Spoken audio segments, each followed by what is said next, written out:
أما بعد فأعوذ بالله من الشيطان الرجيم بسم الله الرحمن الرحيم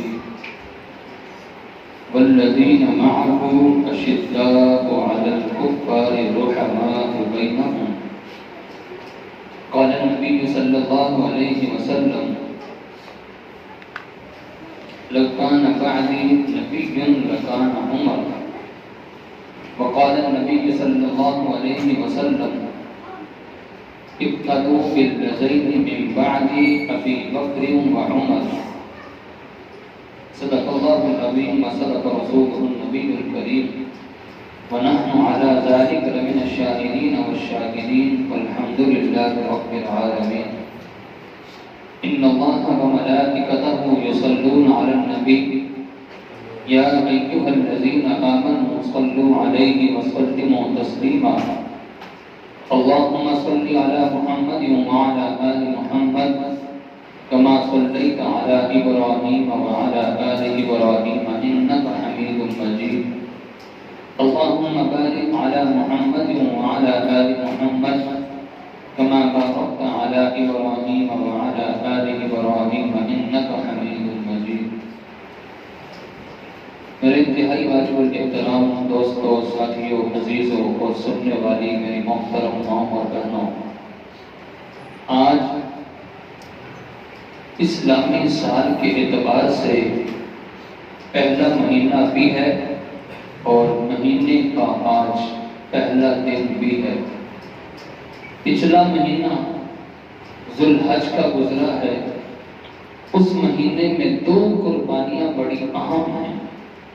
نمبر 1 حضرت اسماعیل کی اور نمبر 2 حضرت عثمان غنی کی۔ اس مہینے میں محرم الحرام میں بھی دو قربانیاں بڑی اہم ہیں۔ نمبر 1 حضرت عمر رضی اللہ تعالی عنہ کی اور نمبر 2 حضرت حسین رضی اللہ تعالی عنہ کی۔ پچھلا مہینہ سال کا آخری مہینہ تھا اور یہ مہینہ سال کا پہلا مہینہ ہے۔ پچھلے مہینے میں بھی دو قربانیاں، اس مہینے میں بھی دو قربانیاں۔ گویا ہم یوں کہہ سکتے ہیں کہ اسلام پھیلا ہی قربانیوں کے ذریعے سے ہے۔ اسلامی سال کا آخری مہینہ بھی قربانیوں والا اور پہلا مہینہ بھی قربانیوں والا ہے۔ محرم الحرام کی 1 تاریخ کو حضرت عمر رضی اللہ تعالی عنہ کی شہادت ہے اور 10 محرم الحرام کو حضور کے نواسے حضرت حسین کی شہادت ہے۔ اور بعض لوگوں کے ذہن میں یہ بات آتی ہے کہ محرم الحرام کا مہینہ شاید اس وجہ سے افضل ہے کہ اس میں حضرت حسین کی شہادت ہے۔ بالکل غلط ہے۔ محرم الحرام اس وجہ سے افضل نہیں ہے کہ اس میں حضرت حسین کی شہادت ہے۔ بات یہ نہیں ہے۔ حضرت حسین کی شہادت تو بہت دیر بعد ہوئی ہے۔ محرم الحرام کی فضیلت حضور نے پہلے ہی بتلا دی تھی۔ بات سمجھیے گا ذرا۔ حضرت حسین تو حضور کے دنیا سے جانے کے بعد تقریباً 50 سال کے بعد شہید ہوتے ہیں اور حضور نے فضیلت تو اپنی زندگی میں بتلا دی تھی۔ اور بلکہ بعض روایتوں سے معلوم ہوتا ہے کہ محرم الحرام کا روزہ حضور تو کیا پہلے نبی بھی رکھا کرتے تھے، تو پہلے نبیوں نے بھی محرم الحرام کے روزے رکھے ہیں۔ اسی وجہ سے نبی پاک صلی اللہ علیہ وسلم نے ارشاد فرمایا کہ رمضان کے روزوں کے بعد سب سے افضل روزے محرم الحرام کے روزے ہیں۔ رمضان کے بعد سب سے افضل روزے تو رمضان کے ہیں۔ سب سے زیادہ بابرکت مہینہ مہینوں کا سردار تو رمضان ہے، لیکن اس کے بعد سب سے افضل روزے محرم الحرام کے ہیں۔ اور محرم الحرام کے مہینے میں بے شمار واقعات پیش آئے۔ میں صرف یہ بات سمجھانا چاہ رہا ہوں کہ محرم الحرام کی فضیلت حضرت حسین کی وجہ سے نہیں، حضرت حسین کی شہادت تو بہت دیر بعد ہوئی ہے۔ ہمارے پیغمبر نے محرم الحرام کی فضیلت پہلے بتلا دی۔ محرم الحرام کے مہینے میں بے شمار واقعات پیش آئے. بعض تاریخی کتابوں میں کافی واقعات ملتے ہیں. حضرت آدم علیہ السلام کو نبوت ملی محرم الحرام کے مہینے. حضرت آدم جنت سے دنیا میں آئے محرم الحرام کے مہینے میں. حضرت نوح علیہ السلام کی کشتی چوتی پہاڑ پر لگی محرم الحرام کے مہینے میں.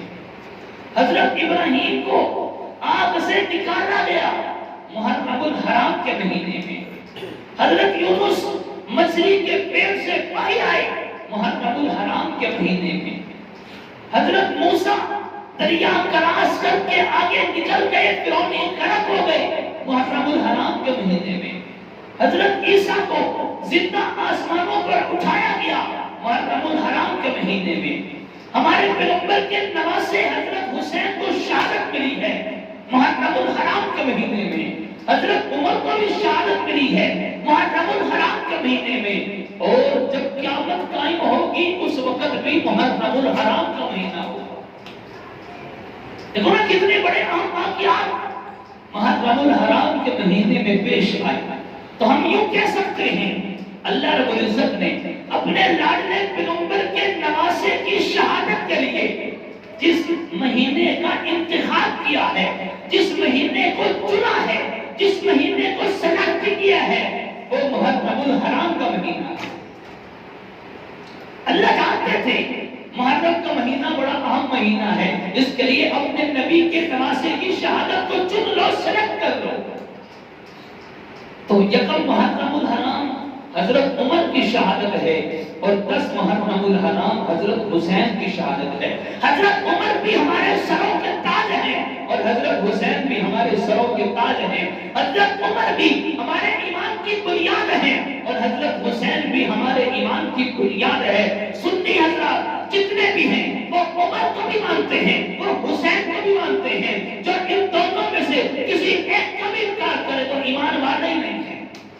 بات ٹھیک ہے یا نہیں ٹھیک؟ ہم دونوں کو مانتے ہیں. حضرت حسین حضور کے اہل بیت میں سے ہیں اور حضرت عمر حضور کے صحابی ہیں. ہم سارے صحابہ کو بھی مانتے ہیں اور پیغمبر کے اہل بیت کو بھی مانتے ہیں. جو ان دونوں میں سے کسی ایک کا انکار کرے اس کا مطلب وہ اسلام کا انکار کرتا ہے. حضرت عمر رضی اللہ تعالی عنہ بڑے عام صحابی ہیں، بڑے جلیل القدر صحابی ہیں. اور بڑے افسوس کی بات تو یہ ہے کہ اکثروں کو ان کا پتہ ہی کوئی نہیں ہے، ان کو تعارف بھی کوئی نہیں ہے. بلکہ بعضوں سے تو ہم پوچھیں حضرت عمر کے بارے میں جانتے ہو تو ان کا جواب یہ ہوتا ہے کہ نام سنا سنا لگتا ہے، نام سنا سنا لگتا ہے، لیکن آگے کچھ نہیں پتا کہ کون تھے، کیا کارنامے تھے، حضرت عمر نے کیا کچھ اپنی زندگی میں کیا ہے کوئی نہیں جانتا. حضرت عمر رضی اللہ تعالی عنہ سارے صحابہ سے الگ ان کی ایک حیثیت ہے. سارے صحابہ پیغمبر کے مرید ہیں. بولو سارے صحابہ پیغمبر کے مرید ہیں. حضرت عمر مرید نہیں ہیں، حضرت عمر پیغمبر کے مراد ہیں. مراد کا مطلب کیا ہے؟ حضرت عمر وہ صحابی ہیں، بقیہ صحابہ خود پیغمبر کے پاس آئے ہیں. حضرت عمر آئے نہیں، ان کو حضور نے اپنی دعاؤں میں مانگا ہے. فرق سمجھ آ رہا ہے کہ نہیں آ رہا؟ سارے صحابہ خود آئے. عمر کے اندر وہ قوائدیاں تھی، عمر کے اندر وہ خصوصیات تھی. آخر کچھ تو حضور نے عمر کے اندر دیکھا تھا کہ پیغمبر نے خانہ کعبہ کا غلاف پکڑ کے حضرت عمر کا نام لے کر دعا کی ہے اور دونوں جہان کے سردار کے ہاتھ اٹھ جائے اللہ خالی لوٹا دے، یہ نہیں ہو سکتا. نبی پاک صلی اللہ علیہ وسلم نے دعا مانگی تھی عمر کا نام لے کر، اور دعا بڑی عجیب تھی. سننا ذرا. نبی پاک صلی اللہ علیہ وسلم نے فرمایا تھا اے اللہ عمر ابن خطاب کے ذریعے سے اسلام کو عزت عطا فرما، عمر کے ذریعے سے اسلام کو عزت عطا فرما. عام آدمی اسلام میں آ جائے، اسلام پہ عمل کرے، دین پہ عمل کرے، اس کو عزت ملتی ہے کہ نہیں ملتی؟ عزت ملتی ہے کہ نہیں ملتی؟ عام آدمی اسلام قبول کرے تو عام آدمی کا احسان نہیں ہے اسلام کا. کا کیا احسان ہے؟ احسان تو اللہ کا ہے کہ اللہ نے اس کو اسلام کی دولت دے دی، اس کا کیا احسان ہے؟ عمر فاروق وہ صحابی ہیں کہ عمر جب اسلام میں آئے، اسلام میں آنے کی وجہ سے عمر کو بھی عزت ملی ہے، عمر کی وجہ سے اسلام کو عزت ملی ہے۔ عمر فاروق صحابی ہیں کہ جن کی آنے کی وجہ سے اسلام کو عزت ملتی ہے۔ نبی پاک صلی اللہ علیہ وسلم حضرت عمر کے آنے سے پہلے حضور اور صحابہ کھلا مسجد میں جماعت کی نماز نہیں پڑھتے تھے، اپنے اپنے گھروں میں چھپ چھپ کر، کیونکہ کافر تنگ کرتے تھے۔ حضرت عمر رضی اللہ تعالیٰ عنہ نے جب ایمان قبول کیا، پوچھنے لگے اے اللہ کے نبی صلی اللہ علیہ وسلم، کیا ہم حق پر نہیں ہیں؟ ہمارا مذہب حق نہیں ہے؟ حضور نے فرمایا کہ حق ہے، ہم سچے ہیں۔ فرمایا کہ پھر چھپ کر نماز کیوں پڑھتے ہیں؟ حضور نے جواب دیا کافر پڑھنے نہیں دیتے، تکلیفیں پہنچاتے ہیں۔ حضرت عمر کا جواب سنو، فرمایا کہ عمر اسلام قبول کر لے اور پھر بھی چھپ کر نماز پڑھے، یہ نہیں ہو سکتا۔ عمر چھپ کر نماز پڑھے، یہ ہو سکتا ہی نہیں ہے۔ حضرت عمر فرمانے لگے اے اللہ کے نبی صلی اللہ علیہ وسلم، آج میں نے ایمان قبول کر لیا ہے، آج سے ہم نماز کھلا پڑھیں گے، ہے کسی میں ہمت تو عمر کا راستہ روک کر دیا ہے۔ سارے صحابہ ہجرت کر کے جا رہے تھے مکہ سے مدینہ، کوئی رات کے اندھیرے میں، کوئی دن کے وقت چھپ کر، حالات ہی ایسے تھے۔ حضرت عمر جب ہجرت کر کے جانے لگے تو مسجد حرام کے دروازے پر کھڑے ہو کر کھلا اعلان کرتے ہیں کہ اے لوگوں، آج عمر ہجرت کر کے مکہ سے مدینہ جا رہا ہے۔ کسی نے اپنے بچوں کو بیوہ اور بیویوں، بچوں کو یتیم اور بیویوں کو بیوہ کروانا ہو، آج عمر کا راستہ روک کر دکھائے۔ کسی میں ہے ہمت تو عمر کا راستہ روک کر تو دکھائے۔ یہ تھی عمر کی بہادری اور دلیری، یہ ہے عمر نڈر صحابی۔ پیغمبر نے یہی کوالٹی عمر میں دیکھی تھی، اس لیے حضور دعا مانگتے ہیں اے اللہ عمر کی وجہ سے اسلام کو عزت عطا فرما۔ تو عمر وہ صحابی ہیں، بقیہ صحابہ مرید ہیں اور عمر پیغمبر کے مراد ہیں۔ عمر وہ صحابی ہیں جن کو پیغمبر نے اپنی دعاؤں میں مانگا تھا۔ تو عمر پیغمبر کے صحابی بھی ہیں اور عمر پیغمبر کے رشتہ دار بھی ہیں۔ حضرت عمر کی پیغمبر کے ساتھ، حضور کے ساتھ کیا رشتہ داری تھی، بتلائیں گے ذرا کاشف صاحب جی؟ ہاں، حضرت عمر نبی پاک صلی اللہ علیہ وسلم کے سسر تھے۔ کیا تھے؟ کتنی بڑی رشتہ داری ہے۔ حضرت عمر حضور کے سسر ہیں اور حضور عمر کے حضور عمر کے داماد ہیں۔ حضور عمر کے داماد اور عمر حضور کے سسر ہیں، اتنی بڑی رشتہ داری ہے۔ اور عمر وہ صحابی ہیں جو علی المرتضیٰ کے داماد ہیں۔ حضرت عمر کی اپنی بیٹی حفصہ حضور کے نکاح میں تو حضور کے سسر بن گئے، علی کی بیٹی ام کلثوم عمر کے نکاح میں تو عمر علی کے داماد بن گئے۔ رشتہ داری ہے کہ نہیں ہے؟ اور مجھے بتاؤ، کوئی بھی شخص اپنی بیٹی کسی کو دیتا ہے، اعتماد ہوتا ہے تبھی تو دیتا ہے نا، بغیر اعتماد کے کوئی نہیں دیتا۔ کوئی اپنی بیٹی اپنے دشمن کو نہیں دیتا، اسی کو دیتا ہے جس پر پیار ہوتا ہے، اسی کو دیتا ہے جس پر اعتماد ہوتا ہے۔ عمر پر اعتماد تھا علی کو، عمر کے ساتھ پیار تھا علی کو، اس لیے علی المرتضیٰ نے اپنی بیٹی ام کلثوم حضرت عمر کے نکاح میں دے دی۔ یہ رشتہ داری تھی، یہ سسرالی رشتہ داری تھی۔ اور سسرالی رشتہ داری وہیں پر ہوتی ہے جہاں پیار ہوتا ہے، جہاں اتفاق ہوتا ہے، جہاں اتحاد ہوتا ہے، جہاں محبت ہوتی ہے۔ جہاں لڑائی جھگڑا ہو وہاں سسرالی رشتہ داری نہیں ہوتی۔ حضرت عمر وہ صحابی ہیں جن کے بارے میں نبی پاک صلی اللہ علیہ وسلم نے فرمایا عمر، جس راستے سے تو گزر جاتا ہے وہاں سے شیطان بھی راستہ چھوڑ دیتا ہے۔ شیطان ڈرتا ہے عمر تجھ سے، جہاں سے تو گزرتا ہے وہاں سے شیطان راستہ چھوڑ دیتا ہے، شیطان وہ گلی چھوڑ دیتا ہے، وہ راستہ چھوڑ دیتا ہے عمر جہاں سے تو گزرتا ہے۔ تو اس لیے ہم کہتے ہیں شیطان کو نہ عمر پسند ہے اور نہ شیطان کو عمر کا راستہ پسند ہے۔ شیطان کو عمر کا راستہ پسند ہے اور شیطان کو عمر بھی پسند ہے. شیطان کو عمر پسند نہیں ہے, شیطان کو عمر کا راستہ بھی پسند نہیں ہے. بزرگوں نے بڑی عجیب بات لکھی, اگر کسی کے دل میں گندے خیالات آتے ہوں تو ایسے انگلی کے ساتھ اپنے دل پہ عمر لکھ لے, انگلی کے ساتھ دل پہ. اب یہاں شیطان نہیں آئے گا, شیطان کو پتہ ہے یہاں عمر لکھا ہے, جہاں عمر لکھا ہوا ہو وہاں شیطان ہے, وہاں شیطان نہیں آتا. بلال صاحب کسی گلی میں اونچی جگہ پہ بورڈ لگا دیں اور نیچے اوپر لکھ دیں حضرت عمر, آپ چیک کر لینا نیچے سے شیطان نہیں گزرے گا, نیچے سے شیطان نہیں گزرے گا. آپ چیک کرنا, گزر گئے تو مجھے بتانا, میرے نبی نے فرمایا نہیں گزرے گا. وہاں سے شیطان نہیں گزرتا, راستہ چھوڑ کے گزرتا ہے.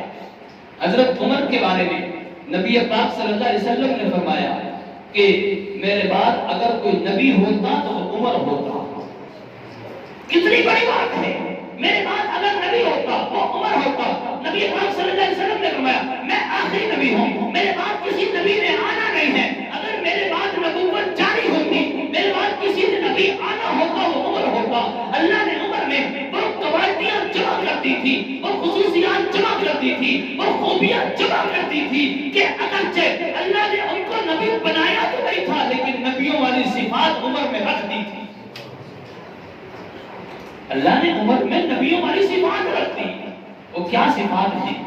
نبی پاک صلی اللہ علیہ وسلم نے فرمایا کہ ہر امت میں ایک محدث ہوتا ہے اور میری امت کا محدث عمر ہے. ہر امت میں ایک محدث ہوتا ہے. کون سا؟ ہر امت کا ایک محدث ہوتا ہے. اور حضور نے فرمایا میری امت کا محدث وہ عمر ہے. محدث کا مطلب کیا ہے؟ آسان انداز میں بتلاتا ہوں کہ جو بولے بھی حق اور سوچے بھی حق, اس کو محدث کہتے ہیں. جس پر اللہ سارے حالات کو کھول دے اس کو محدث کہتے ہیں. اور نبی پاک صلی اللہ علیہ وسلم نے واضح طور پر فرمایا کہ اللہ نے عمر کی زبان پہ حق جاری کر دیا. عمر جو بولتا ہے حق بولتا ہے, عمر جو سوچتا ہے سچ سوچتا ہے. حضرت عمر وہ صحابی ہیں کہ جن کے مشوروں پر قرآن کی 30 آیتیں مبارکہ نازل ہوئی. کتنی؟ 30 موقع ایسے آئے, عمر نے مشورہ دیا, اللہ کو مشورہ اتنا پسند آیا, اللہ نے قرآن کی آیتیں بنا کر نازل کر دی. یا پیغمبر مشورہ تیرے صحابی کا ہے, قرآن ہم نازل کریں گے.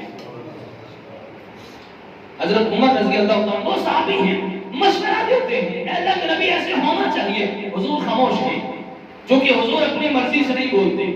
اللہ نے قرآن کی آیتیں نازل فرما دی. اے نبی, اے پیغمبر, عمر جو کہہ رہا ہے بالکل ٹھیک کہہ رہا ہے. آج سے شریعت کا حصہ ہی وہ ہے جو عمر کہہ رہا ہے. عمر جو بولتا ہے وہ قرآن بن جاتا ہے. عمر جو بولتا ہے وہ قیامت کی صبح تک کے لیے شریعت کا حصہ بن جاتا ہے. جو حج یا عمرے پر گئے ہیں انہوں نے دیکھا ہے خانہ کعبہ کے پاس ایک چھوٹی سی جگہ ہے جس کو مقام ابراہیم کہتے ہیں. مقام ابراہیم وہ جگہ ہے جس میں پتھر رکھا ہوا ہے جس پر کھڑے ہو کر حضرت ابراہیم نے خانہ کعبہ کی تعمیر کی تھی. تو جو گئے ہیں ان کو پتا ہے کہ خانہ کعبہ کا طواف کرنے کے بعد اس جگہ پر 2 رکعت نفل پڑھنے ہوتے ہیں. وہاں جگہ مل جائے تو ٹھیک, ورنہ پوری مسجد میں کہیں پر بھی پڑھ. یہ 2 رکعت نفل پہلے نہیں پڑھے جاتے تھے. حضرت عمر رضی اللہ تعالی عنہ نے مشورہ دیا, اے اللہ کے نبی صلی اللہ علیہ وسلم دل چاہتا ہے کہ یہاں پر خانہ کعبہ کا طواف کر کے 2 رکعت نفل پڑھے جائیں. حضرت عمر نے مشورہ دیا, اللہ نے قرآن کی آیت نازل فرما دی, وَاتَّخِذُوا مِن مَّقَامِ إِبْرَاهِيمَ مُصَلًّى. اے لوگوں جب خانہ کعبہ کا طواف کرو تو یہاں پر 2 رکعت نماز نفل پڑھا کرو. تو ہم کہتے ہیں مشورہ عمر کا ہے, قرآن کی آیت اللہ نے نازل کی ہے. تو یہ یاد رکھنا, جو وہاں پر 2 رکعت نفل پڑھے جاتے ہیں کس کے مشورے سے؟ مشورہ عمر کا ہے, لیکن شریعت کا حصہ اللہ نے قرآن میں نازل کر کے بنا دیا کہ عمر تیرا مشورہ اتنا پسند آیا ہے قیامت کی صبح تک لوگ عمل کریں گے.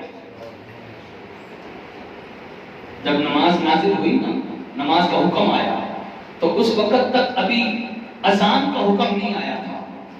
اب لوگوں کو نماز کے لیے اکٹھا کیسے کریں؟ کیا طریقہ ہونا چاہیے کہ لوگوں کو بتائیں کہ نماز کا وقت ہو چکا ہے؟ حضور صحابہ سے مشورہ لے رہے ہیں.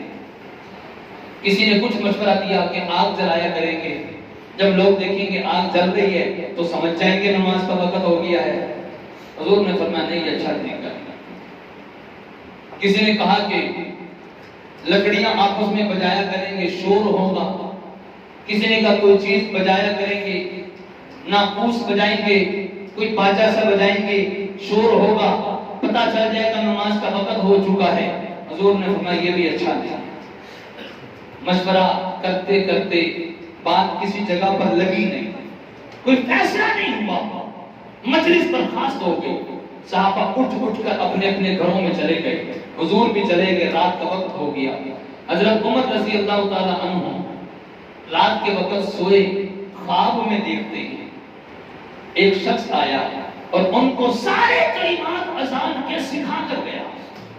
خواب میں اللہ اکبر سے لے کر لا الہ الا اللہ تک ساری کی ساری اذان حضرت عمر کے خواب میں کوئی شخص سکھا کر گیا.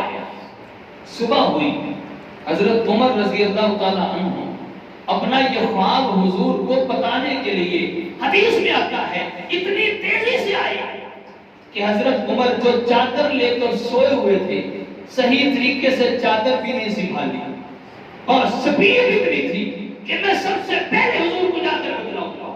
چادر گھسیٹتے ہوئے جا رہے ہیں، توڑے ہوئے جا رہے ہیں. پیغمبر کو بتلانے کے لیے نبی پاک صلی اللہ علیہ وسلم کے پاس پہنچے اور ساری اذان حضور کو بتلائی کہ رات خواب میں ایک شخص آیا تھا، مجھے یہ کلمات سکھا کر گیا ہے. نبی پاک صلی اللہ علیہ وسلم نے فرمایا کہ عمر وہ شخص جبرائیل تھا اور یہ کلمات اتنے اچھے ہیں، آج سے یہی کلمات کہنے ہیں لوگوں کو نماز کے بلانے کے لیے.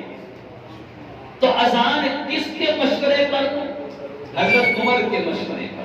وہاں پر خانہ کعبہ کا طواف کرنے کے بعد 2 رکعت نفل کس کے مشورے پر؟ حضرت عمر کے مشورے پر. اسی طرح ابھی پردے کا حکم نازل نہیں ہوا تھا، پردے کا حکم نازل نہیں ہوا تھا. ساری ہی مسلمانوں کی عورتیں، مائیں، بہنیں، بیٹیاں اسی طرح بغیر پردے کی پھرتی تھی. چونکہ پردہ فرض نہیں تھا اس لیے کرنا ضروری بھی نہیں سمجھتے تھے.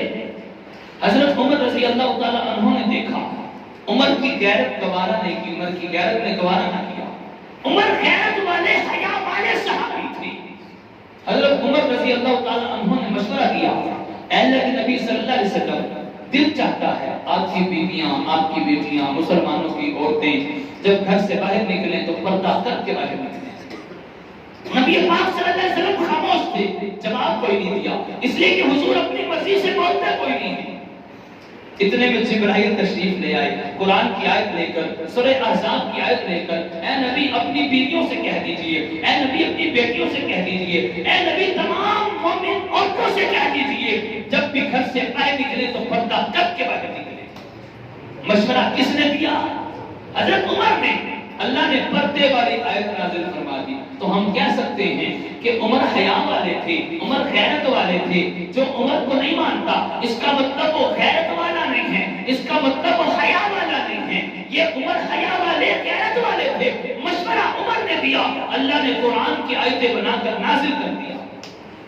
تو 30 کے قریب مقامات ہیں. علامہ طبری رحمۃ اللہ علیہ نے تفسیر کے ساتھ ساتھ لکھا ہے 30 کے قریب مقامات ہیں جو حضرت عمر کے مشورے پر اللہ نے قرآن کی آیتیں نازل فرمائی ہیں. تو دیکھو ذرا غور کرو، اللہ نے عمر کی زبان پہ حق جاری کیا کہ نہیں کیا؟ مشورہ دیتے ہیں. اللہ کو پسند اتنا آتا ہے قرآن بنا کے نازل کر دیتے ہیں. بس 2 واقعات سنا کے بات ختم کرتا ہوں کہ حضرت عمر نے جو مشورہ دیا بالکل ٹھیک کیا اور جو فیصلہ کیا فیصلہ بھی بالکل ٹھیک کیا ہے. عمر کا فیصلہ غلط نہیں ہے، عمر کے ساتھ اللہ کی مدد ہے، عمر سے شیطان بہت دور ہے. عمر کا فیصلہ بالکل ٹھیک ہے.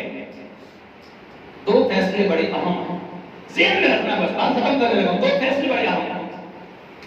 نمبر 1، نبی پاک صلی اللہ علیہ وسلم کے زمانے میں نبی پاک صلی اللہ علیہ وسلم نے تراویح پڑھائی لوگوں کو. حضور نے تراویح پڑھائی لوگوں کو. 23ویں رات اور وہ تراوی آدھی رات تک پڑھائی جماعت کے ساتھ۔ اس کے بعد تراوی مکمل ہوگی، اپنے اپنے گھروں میں چلے گئے۔ پھر 25ویں رات حضور نے تراوی پڑھائی جماعت کے ساتھ اور تہائی رات تک جماعت ہوتی رہی۔ 20 تراوی حضور نے پڑھائی جماعت کے ساتھ۔ 27ویں رات جب حضور نے تراوی پڑھائی، لوگوں کا مجمع مسجد بھری ہوئی۔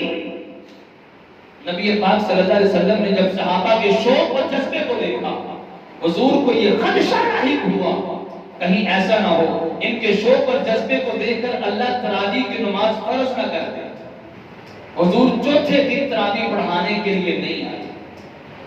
پھر نبی پاک صلی اللہ علیہ وسلم کے زمانے میں بقیہ دنوں میں لوگ اپنی تراوی پڑھتے تھے۔ اچھا، حضرت عمر کے زمانے میں بھی لوگ اپنی تراوی پڑھتے تھے۔ حضرت عمر رضی اللہ تعالی عنہ کا جب دور آیا تو انہوں نے صحابہ کرام کو اکٹھا کر کے مشورہ کیا کہ حضور نبی پاک صلی اللہ علیہ وسلم نے 3 دن کے بعد چوتھے دن تراوی جماعت سے نہیں پڑھائی۔ وجہ کیا تھی کہ امت پر فرض نہ ہو جائے، وجہ یہ تھی کہ امت پر فرض نہ ہو جائے، اور اب اگر ہم جماعت کروا لیں اب تو فرض نہیں ہو سکتی، فرض ہونی ہوتی حضور کے زمانے میں ہو جاتی، اب حضور دنیا سے چلے گئے، دین کمپلیٹ ہو چکا ہے، اب فرض نہیں ہوگی۔ صحابہ کرام نے فرمایا، عرض کیا، اے امیر المومنین عمر، آپ جو کہہ رہے بالکل ٹھیک کہہ رہے ہیں، ہمیں تسلیم ہے۔ حضرت عمر کا فیصلہ، ایک قرآن کے قاری بہت اچھا قرآن پڑھتے تھے، حضرت ابی بن کعب رضی اللہ تعالی عنہ، ان کے پیچھے صحابہ کرام کو جمع کر دیا۔ پھر اس وقت سے لے کر آج تک جو تراوی جماعت کے ساتھ ادا کی جا رہی ہے، فیصلہ کس کا ہے؟ حضرت عمر کا۔ یاد رکھنا ذرا، یہ فیصلہ کس کا ہے؟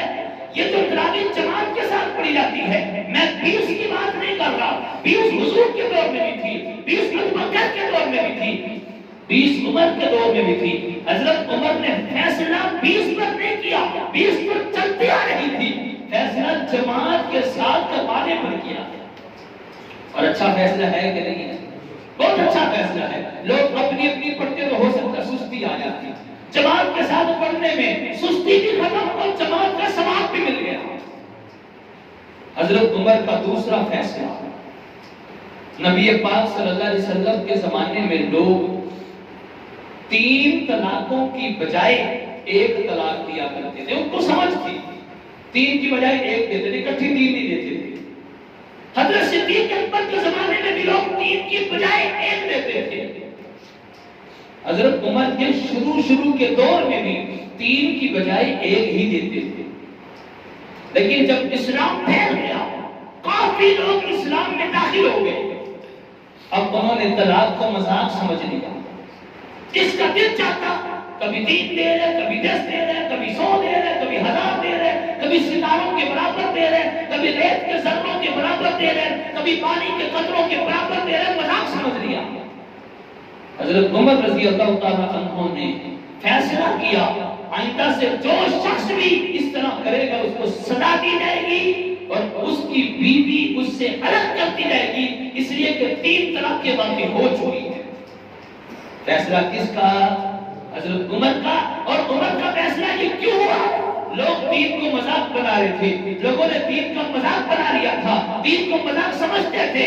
حضرت عمر نے لوگوں کی سوچ ختم کرنے کے لیے، سوچ ٹھیک کرنے کے لیے فیصلہ کیا کہ آئندہ سے جو بھی ایسا کرے گا اس کو سزا بھی دی جائے گی اور اس کی بیوی اس سے الگ کرتی رہے گی۔ یہ حضرت عمر کے 2 فیصلے بڑے اہم تھے، ورنہ عمر کے کارنامے بہت زیادہ ہیں، تھوڑے سے وقت میں بیان نہیں کیے جا سکتے۔ حضرت عمر وہ صحابی ہیں کہ جن کے زمانے میں 36,000 بچوں نے الحمد سے لے کر والناس تک پورا قرآن زبانی یاد کیا، حافظ قرآن بنے۔ حضرت عمر وہ صحابی تھے کہ جن کے زمانے میں حضرت عمر کی موجودگی میں، ان کی سرپرستی میں، حضرت ابو درداء رضی اللہ تعالی عنہ مسجد نبوی میں حدیث کا درس دیا کرتے تھے۔ 17,000 مسلمان درس سننے کے لیے آیا کرتے تھے۔ حضرت عمر وہ صحابی ہیں کہ جنہوں نے ہزاروں مسجدیں بنوائی، جنہوں نے ہزاروں مدرسے بنوائے۔ حضرت عمر وہ صحابی ہیں کہ جنہوں نے نہروں کا نظام قائم کیا ہے۔ حضرت عمر وہ صحابی ہیں جنہوں نے فوج کا نظام قائم کیا ہے، وہ صحابی ہیں جنہوں نے پولیس کا نظام قائم کیا ہے، عمر وہ صحابی ہیں جنہوں نے ڈاک کا نظام قائم کیا ہے۔ اللہ سے دعا اللہ تعالی ہم سب کو حضرت عمر رضی اللہ تعالی عنہ کے نقش قدم پر چلنے کی توفیق عطا فرمائے، آمین۔ آخر دعوانا الحمدللہ رب العالمین۔